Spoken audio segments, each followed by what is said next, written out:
Hello guys, so this video I decided to make it a little bit different and decided to actually cover something more technical, and this time we'll be covering something from the Mastering Malware Analysis book.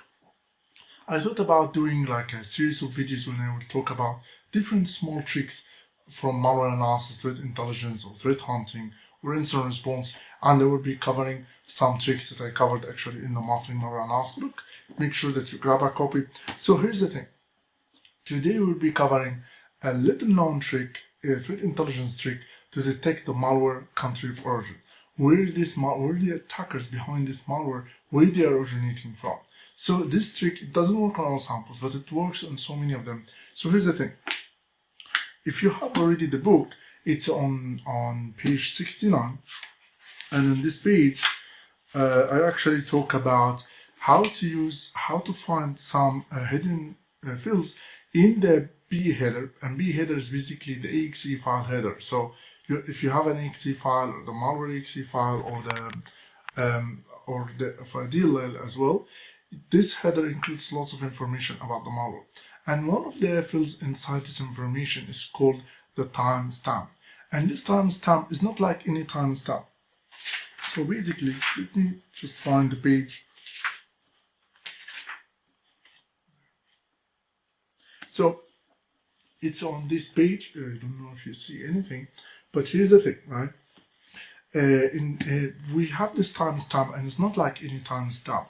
It's actually the compilation timestamp of the malware. So when the malware gets compiled, which means it's converted from the source code to an exe file, there is a timestamp that's being saved in this exe file with the date of that compilation. Of course, it could be changed. The attacker can change it on purpose, but so many cases the attackers don't change. They don't know about it sometimes. And here's the thing: if you have lots of different samples, guess what?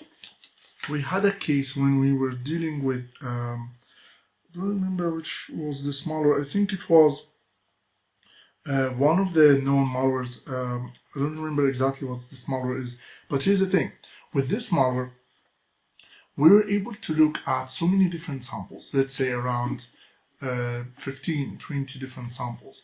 And from all of these samples, we start to look at the time timestamp. And guess what we have seen? We have seen that this timestamp, all of them match from 9 to 5 Moscow time. This is basically all of this compilation, all the different times, they are all in between 9 to 5 in the day in Russian time. You can see here in this graph this.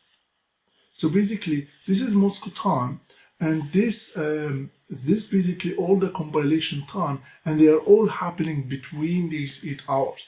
And from that, we're able to find the attacker time zone, and if we know the attacker time zone, we can actually link to a specific country. Of course, it's not an evidence, but here's the thing: it can give you an insight. With multiple information, you can get to know if these attackers are actually originating in Russia. Some of them is the motivation of the malware, and so on.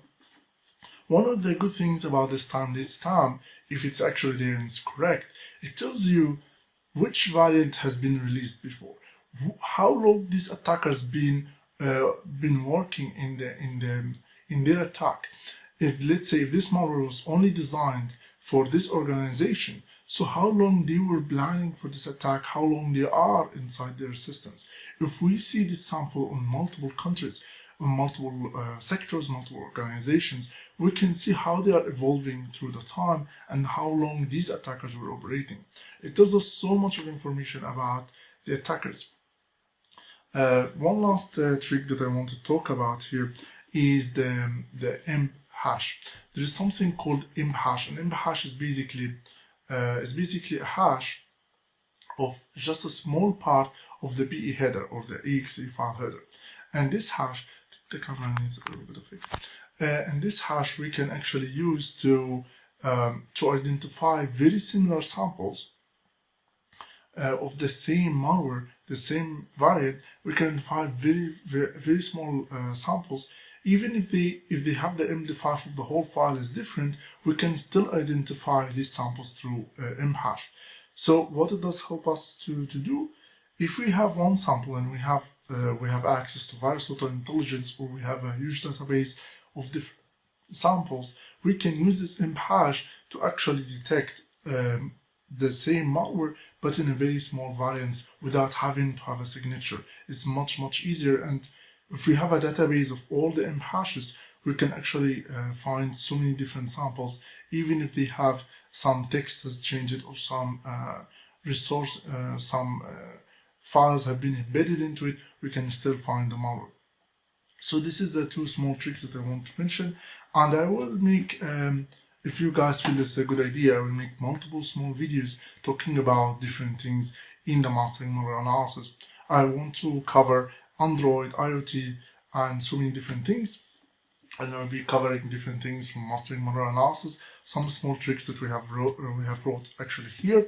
And if you see this interesting idea, tell us what you think in the comments below. Make sure that you share this video, and if you don't have a copy for that book, get it. Like this is really an impressive book. We cover like it's a malware analysis Bible. Like we cover every single trick in the malware analysis. So make sure that you grab your copy, and see you in the next video. Bye bye.